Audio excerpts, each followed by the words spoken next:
Hello students, once again welcome to my class. अभी तक हम लोग प्रेजेंट टेंस, प्रेजेंट के इंडेफिनिट और प्रेजेंट के कॉन्टिन्यूअस के सभी फॉर्म्स देख लिए हैं। अब हम चलेंगे प्रेजेंट के परफेक्ट में। ध्यान से देखिएगा, प्रेजेंट परफेक्ट, इसका अफर्मेटिव देखेंगे। अफर्मेटिव देखिए, सबसे पहले तो मैं आपको बता दूं, हिंदी में नहीं बता रहा था कि वो समझने के लिए मैं इसकी पहचान बता रहा हूं। हिंदी में इसको अगर देखेंगे तो वाक्य में, क्रियाओं के अंत में या वाक्य के अंत में आप कह सकते हैं चुका, चुके, चुकी,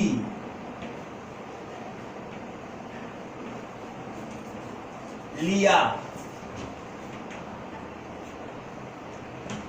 दिया,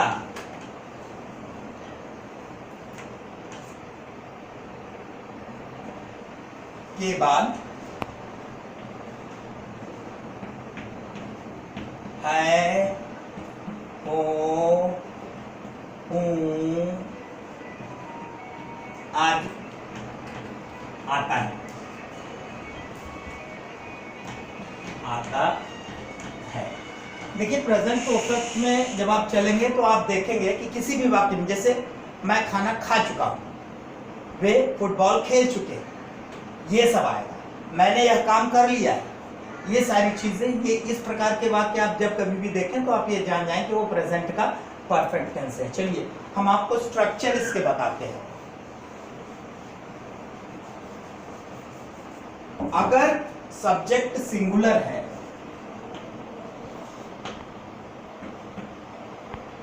सिंगुलर सब्जेक्ट, अगर सब्जेक्ट सिंगुलर है तो इसके साथ हैज सहायक क्रिया का प्रयोग है, हैज, और इसके बाद वर्ब का थर्ड फॉर्म लगाएंगे और ऑब्जेक्ट एक्सेट्रा लिख देंगे। Object etc. If the subject is singular, in that case helping verb has to be used along with verb's third form and object etc. Simple सी बात है। देखिए, जैसे Ravi, Ravi has sung a song। देखिए, Ravi singular subject है तो सहायक क्रिया हैज लगेगी और उसके बाद वर्ब का थर्ड फॉर्म, सिंग का थर्ड फॉर्म सिंग, सैंग, संग, और सैंग, संग क्या, ए सॉन्ग, ये ऑब्जेक्ट हो गया। इस तरीके से आपका स्ट्रक्चर ये फॉलो होगा। देखिए, singular subject, has helping verb, verbs third form and then object etcetera, ये आपका ये हो गया। हिंदी में जैसे बोला तो माँ खाना पका चुकी है, चुकी है, यानी माँ ने खाना पका लिया है। माँ means mother, mother singular subject है, खाना पकाना इसका मदर तो सिंगुलर सब्जेक्ट है तो क्या लगेगा, हैज लगेगा। अब खाना पकाना, पकाना इसका वर्ब है तो कुक होता है पकाना, तो इसको क्या लिखेंगे, कुक्ड, क्या, फूड। ये देखिए अफर्मेटिव में मदर हैज कुक्ड फूड, इसका मतलब चुका, चुके, देखिए चुकी है लास्ट में है, इसलिए आप परफेक्ट में लेके जाएंगे इसको। अभी सब्जेक्ट अगर प्लूरल रहा, प्लूरल सब्जेक्ट, तो प्लूरल सब्जेक्ट के साथ आपकी सहायक क्रिया क्या हो जाएगी, हैव हो जाएगी।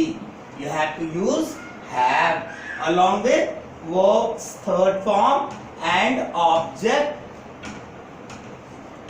etc. देखिए, अगर प्लूरल सब्जेक्ट है तो उसके साथ हेल्पिंग वर्ब हैव का प्रयोग है, उसके बाद सेम वर्ब का थर्ड फॉर्म और ऑब्जेक्ट एक्सेट्रा। जैसे वे बनारस जा चुके हैं, वे बनारस जा चुके हैं। अब देखिए वे यानी प्लूरल सब्जेक्ट है, प्लूरल सब्जेक्ट वे को क्या कहेंगे, दे। अब प्लूरल सब्जेक्ट है तो हेल्पिंग वर्ब क्या लगेगा, है।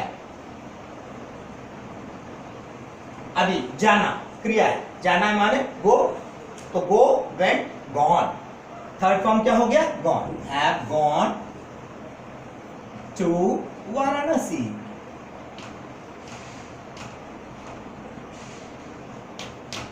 देखिए अगर सब्जेक्ट सिंगुलर रहा तब भी आपने देखा, सब्जेक्ट प्लूरल है तब भी आप देखिए, they have gone to Varanasi. According to subject you are going to use helping verb and then verb's third form and object etc. इस तरीके से अफर्मेटिव का वाक्य आपका समाप्त होता है। अभी हम निगेटिव में चलेंगे।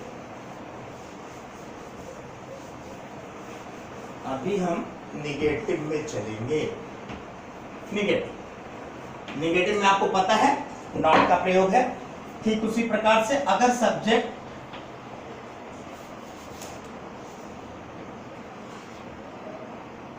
सिंगुलर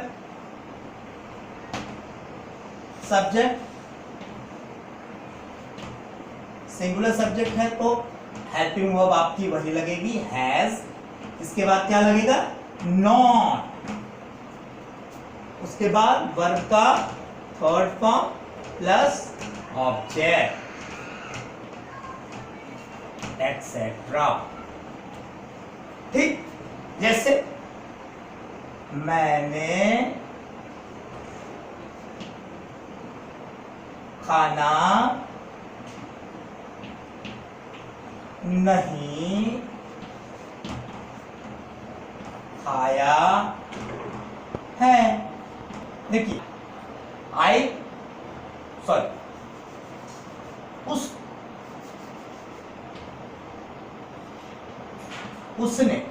उसने खाना नहीं खाया।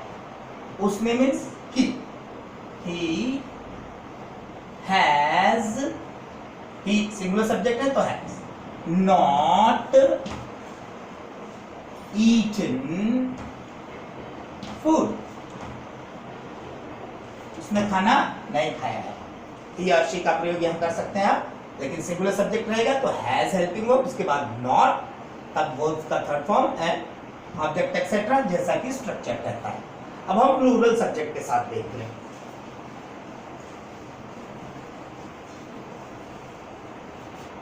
तो प्लूरल सब्जेक्ट के साथ है, इसके बाद नॉट,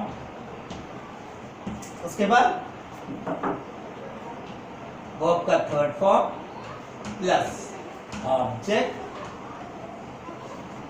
एक्सेट्रा।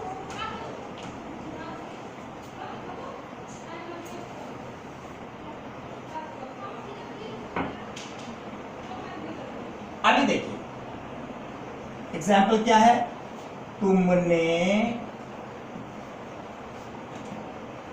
फुटबॉल नहीं खेला है। तुमने फुटबॉल नहीं खेला है। अब ये देखिए तुमने, यू, इसके साथ हेल्पिंग वर्ब प्लूरल सब्जेक्ट है तो हैव लगेगा। नॉट, प्ले, वर्ब का थर्ड फॉर्म प्ले का प्ले, जब नॉट प्ले क्या, फुटबॉल। देखिए इस तरीके से आपका वाक्य पूरा हो गया। सिंगुलर सब्जेक्ट के साथ has helping verb, plural subject के साथ हैव हेल्पिंग वर्ब, इसके बाद नॉट लगेगा, वर्ब का third form and object etcetera. ये आपका निगेटिव भी सेंटेंस समाप्त होता है। अभी हम इंटरोगेटिव में चलेंगे।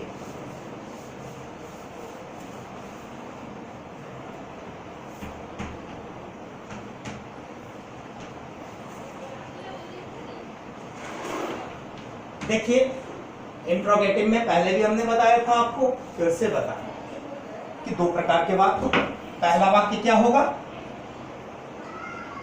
क्या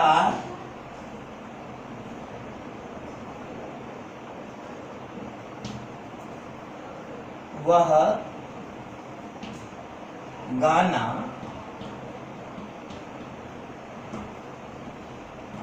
गा चुकी है।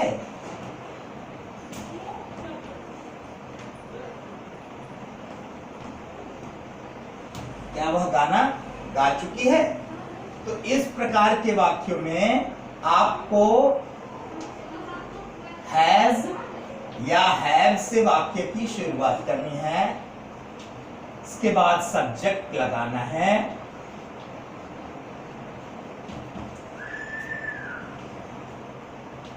वर्ब का थर्ड फॉर्म, उसके बाद ऑब्जेक्ट एक्सेट्रा, और लास्ट में आपको इंटरोगेटिव साइन मारना है। जैसे क्या वह गाना गा चुकी है, वह यानी शी। शी सिंगुलर सब्जेक्ट हुआ तो आपको कैसे शुरू करना है, हैज से शुरू करना है। हैज शी सॉन्ग, सॉन्ग, इसके बाद इंटरोगेटिव साइन मारना नहीं भूलना है। देखिए सब्जेक्ट अगर सिंगुलर है तो हैज से वाक्य का आरंभ है। इस तरीके से वाक्य आपका सिंगुलर सब्जेक्ट के साथ बनेगा। अगर प्लूरल सब्जेक्ट हुआ तो इस जगह पे हैज की जगह हैव हो जाएगा, बाकी सब्जेक्ट लगाओगे, उसके बाद वर्ब के थर्ड फॉर्म के बाद ऑब्जेक्ट लिख दोगे। अभी दूसरे प्रकार का होगा,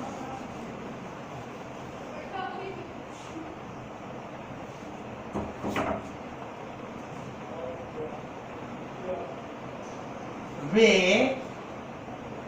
कहां जा चुके हैं। वे कहां जा चुके हैं।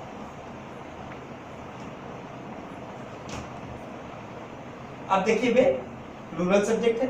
इस प्रकार के वाक्यों में आपको क्या सबसे पहले क्वेश्चनिंग वर्ड लिखनी है, उसके बाद सब्जेक्ट के हिसाब से हैज या हैव का प्रयोग है, फिर सब्जेक्ट आप लगाएंगे, वर्ब का third form, object etcetera, last में आपको इंटरोगेटिव साइन मारना है।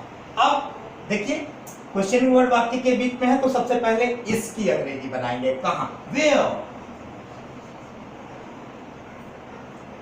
वे है तो प्लूरल सब्जेक्ट है तो यहां क्या लगाएंगे, हैव। अब सब्जेक्ट का नंबर आता है वे, दे, गो जाना, go, go went, gone, where have they gone, interrogative sign. देखिए इन सब रूल्स को आप व्यवस्थित अपनी कॉपी में लिखिए और उसके बाद लर्न कीजिए एग्जाम्पल्स के साथ। पहले आप इस वीडियो को देखिए, उसके बाद मैं आपको एक एक्सरसाइज होमवर्क में दूंगा। Thank you.